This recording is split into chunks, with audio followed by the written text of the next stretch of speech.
আল্লাহ রাসূল সাল্লাল্লাহু আলাইহি ওয়াসাল্লাম বলেন, তোমাদের সন্তানদের বয়স যখন 7 তখন তোমরা তাদেরকে সালাতের জন্য আদেশ দাও। তারপরে প্রতিদিন বলতে থাকো। এভাবে বলতে বলতে যখন তোমাদের সন্তানের বয়স হয়ে যাবে 10, তারপরে যদি সে সালাতের জন্য না যায় তাহলে তাকে পিটিয়ে সালাত করতে নিয়ে যাও। আপনি একটা বিষয় খেয়াল করে দেখেন, 7 বছর থেকে 10 বছর, 3 বছর একটা সময় পাচ্ছেন।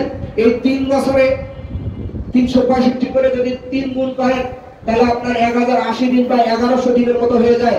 এই 1100 দিনে যদি 5 বার করে বলেন প্রতিদিন, তাহলে একবার খেয়াল করে দেখেন 5000 বারেরও বেশি বলা হবে। একটা ছেলেকে যদি 5000 বারেরও বেশি করে বলা হয় তাহলে সে কেন যাবে না? সে অবশ্যই যাবে। এভাবে যদি 2-3 মাস আপনি একটানা বলেন তাহলে তো একটা ছেলে এমনিতেই যাওয়ার কথা, বাপের কথা কেমন শোনে না।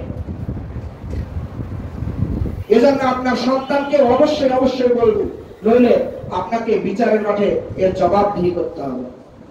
সালাতের জন্য আসতে বলতেই হবে, নিজে বলবেন এবং আপনার সন্তানকে বলবেন, আপনার স্ত্রীকে বলবেন, আপনার ছোট ভাইকে বলবেন। এটা আল্লাহ তাআলার আদেশ। কুরআন ফুসাকুম ওয়া আহলিকুম নারা, নিজে জাহান্নামের আগুন থেকে বাঁচো এবং পরিবারকেও জাহান্নামের আগুন থেকে বাঁচাও।